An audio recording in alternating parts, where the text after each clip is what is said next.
2:40, ya estamos en nuestra sección semanal, el encuentro con la verdad con nuestro compañero Ricardo Salas. Y bueno, yo creo que es fácil, a lo mejor no sabe usted qué canción es esta, pero estoy seguro que reconoce el instrumento principal, obviamente la guitarra eléctrica. Y hoy vamos a hablar de guitarras eléctricas porque el pasado martes cumplió 100 años de haber nacido el gran inventor, guitarrista y músico Les Paul. Lester William Polfus, como se llamaba, no solo fue el padre de una de las guitarras más icónicas y reconocibles de la historia moderna de la música, sino que también fue el pionero de la grabación multitrack o en varias pistas. Vamos a platicar sobre el gran Les Paul con Ricardo Salas. ¿Cómo está, Ricardo? Pascal, muy bien, muchas gracias. Un gran saludo a todo tu auditorio. Y pues excelente, la verdad muy emocionado. Aparte de que este es uno de mis temas favoritos, las guitarras me colación porque sí, en efecto, Les Paul cumpliría esta misma semana 100 años es de verdad muy muy importante porque él no solamente fue uno de los grandes músicos de su época, para los que no están familiarizados con Les Paul, sino que fue el padre de una de las grandes guitarras que marcaron época para la industria musical. A la que le puso su nombre. Exactamente, que aparte tiene el nombre de Les Paul. Mucha gente seguramente ha visto esta guitarra. Para los que no la ubiquen, la puse en mi cuenta, @según Ricardo, ahí hay un par de imágenes de Les Paul y de la guitarra per se, pero este personaje importa mucho para la historia porque nosotros hoy en día estamos acostumbrados a pensar en el rock con esas grandes figuras de los guitarristas haciendo solos míticos y esa es la imagen que tenemos del rock and roll en nuestra cabeza, pero esto no hubiera sido así de no haber sido por Les Paul y muchos otros que empezaron a experimentar en la época.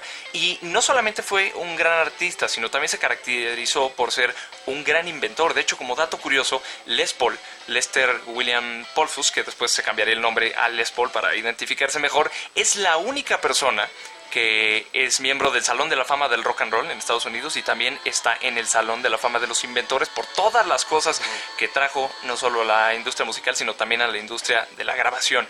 Fue el primero en, digamos, experimentar con el multitrack, que quiere decir grabar sonido en diferentes pistas para poder experimentar, y lo vamos a ver en algunos minutos. Otra cosa muy curiosa es que él de muy pequeño ya había empezado a tocar. Desde los 13 años él estaba en bandas de country. Él nació en un pueblito muy muy pequeño que se llamaba Waukesha en Wisconsin, y posteriormente por toda su gran habilidad y su carisma le apodarían el mago de Waukesha.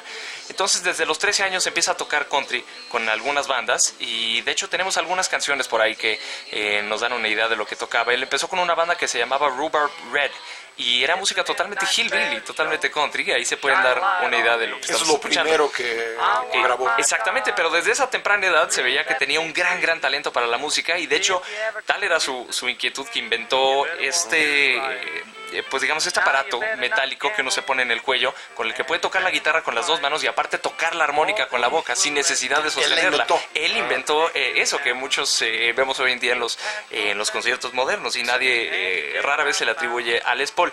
Poco tiempo después él se va a Chicago, justo después de esta gran migración de afroamericanos que vienen del sur de los Estados Unidos, que se mudan a Chicago, quizás a Nueva York, y ahí se empapa del mundo del jazz, se empieza a adentrar, y de hecho está mano a mano con grandes nombres como Duke Ellington, Louis Armstrong, incluso músicos que tocan al estilo de Cole Porter y todas estas bandas de big band jazz. Entonces él empieza a pasar del country al jazz y se vuelve un gran guitarrista, pero justo como lo estamos escuchando ahora. Eso era lo que se escuchaba en el Chicago de los años 20, quizás principios de los 30. Poco después se muda a Nueva York y se empieza a rodear de músicos todavía más importantes y empieza a adquirir una gran talla a nivel musical, sobre todo por su habilidad, porque tocaba muy rápido. Sin embargo, la inquietud de ese tiempo era que los guitarristas no se escuchaban y la historia musical no hubiera sido la...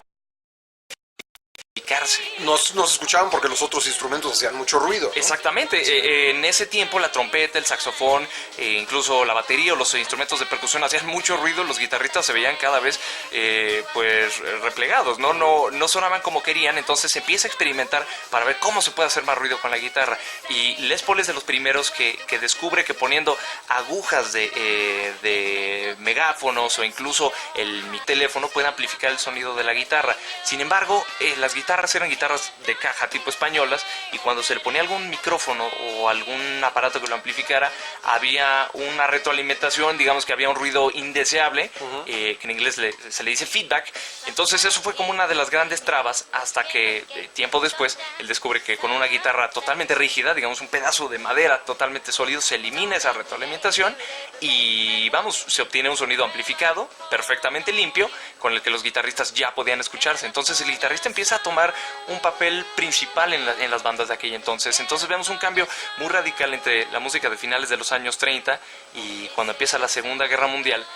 Él empieza, digamos, a redefinir la música junto con otras bandas. Ahora estamos escuchando un poco de lo que él hacía entonces. Se incorpora al ejército, pero en lugar de ir a luchar, él se incorpora a un grupo de personas que hacían música para los soldados, para levantar la moral durante las batallas, digamos. Entonces él, a través de esta exposición en el ejército, agarra muchísima fama, de tal forma que cuando acaba la Segunda Guerra Mundial, él ya tenía todo un nombre. Les Paul era un gran ícono de la música.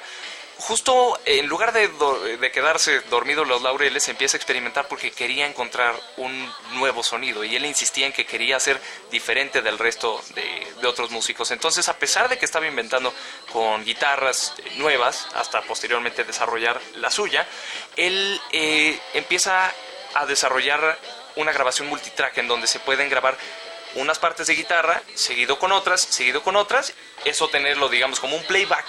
Y ya él en vivo tocaba con eso, de tal forma que sonaba como una banda de guitarras. Estamos escuchando como sonaría en ese entonces. Esta es una canción de las más famosas que tenía él, que se llamaba How High the Moon, que él hizo con una cantante de aquella época que se llamaba Mary Ford, con la que eventualmente se casa Les Paul. Tienen muchísimos éxitos, hacen millones y millones de discos, y se caracterizan por esto, por haber encontrado el New Sound. Tenemos un pedacito muy pequeño de una entrevista que les hacen en donde explican cómo es que hacen este nuevo sonido, pero en la época era algo revolucionario. A ver si lo podemos escuchar.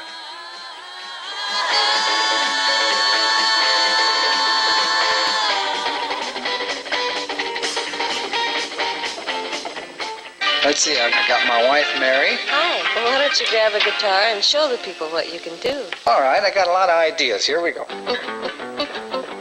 Now, that's one guitar. Now, if you want two, I just throw a switch. How about three? Easy. Now, if you want four, switch. How about five? It's a cinch.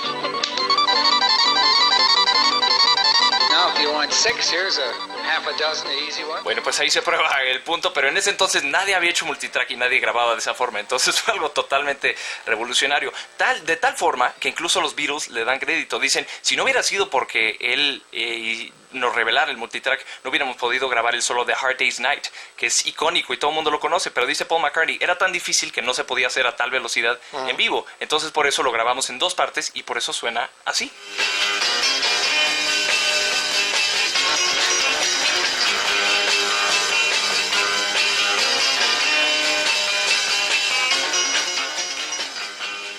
Y bueno, pues en fin, ese es parte del legado del gran Les Paul. Se hizo, por supuesto, una cantidad inigualable de tributos y muchas otras cosas. Y hoy en día la Gibson fabrica la guitarra que lleva su nombre desde 1952. La legendaria Les Paul, que se le debe a él. Y pues nada, ya le recordamos su 100 aniversario y está más vigente que nunca, a pesar de que ya no viva, ¿no? Muy bien, Ricardo, muchísimas gracias, muy interesante. Al contrario, Pascal, gracias, un saludo al auditorio. Gracias, Ricardo.